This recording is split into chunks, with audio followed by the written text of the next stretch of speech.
In this example, we're going to look at project initiation and stakeholder management.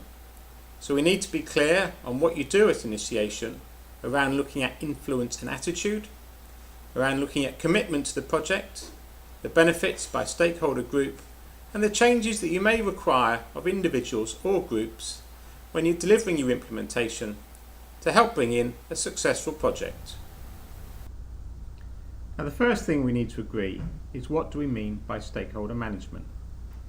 The Association for Project Management produced a body of knowledge, and the 6th edition gives a definition of stakeholder management. It says, stakeholder management is the systematic identification, analysis, planning and implementation of actions designed to engage with stakeholders. So now we need to understand who the stakeholders are. Well, again, referring to the Association for Project Management body of knowledge, they list out 4 items. Firstly, the individuals and groups performing the work, who's going to be delivering the project.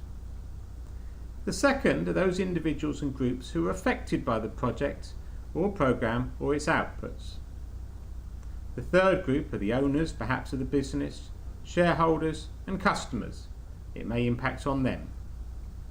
And the last group may be statutory and regulatory bodies. It could be that the implementation is there to meet some strategic objective which also has a legal requirement, and a regulatory body will want to see that it's going to be delivered successfully. We have our list of stakeholders. Now we need to analyse them. And the first thing we'll do is the influence attitude grid.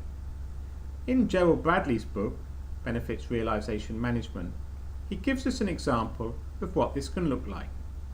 On the left hand side we have the influence, and along the bottom we have the attitude. The influence can be from high through to low, and the attitude to the project from negative to neutral to positive. And we map onto that each of our stakeholder groups. So for example, it could be operational management have a fairly negative attitude to the project. Their influence is low to medium. The board of directors may overall be quite positive, and of course their influence is high. A CEO sponsored project would have someone who's got high influence and is very positive. And the end users may be positive about the outcomes, looking forward to the new implementation, but their influence overall is quite low. Finally, there could be regulators. They've got a neutral attitude about the project, but they have very high level of influence, perhaps for statutory reasons. For each of our stakeholder groups, we need to understand about resistance. So what we should list out for each stakeholder is what we think the perceived benefits are. These may not be the real ones, but it's what they perceive them to be. And then what are the changes that are required in their behaviours, and what do we think their resistance will be? And against that, to have a look at their commitment, whether it's current and what's required. Could it be anti? They have no commitment at all. They let it happen so they don't get in the way. They help it happen. Or they're very proactive and they make the project happen and work with us. The previous slide identified the theory. Let's look at a worked example. And again, I'll refer to Gerald Bradley's book, Benefit Realisation Management.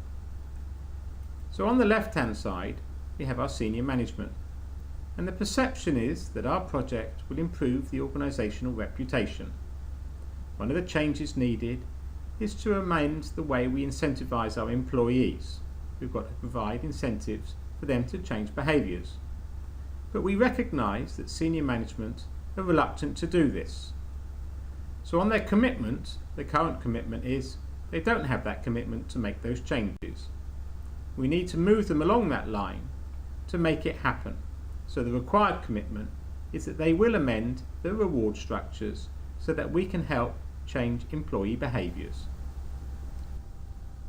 To summarise then, at the start of our project we need to list out our stakeholders and our stakeholder groups. From that, to identify the level of influence and their attitude to the project.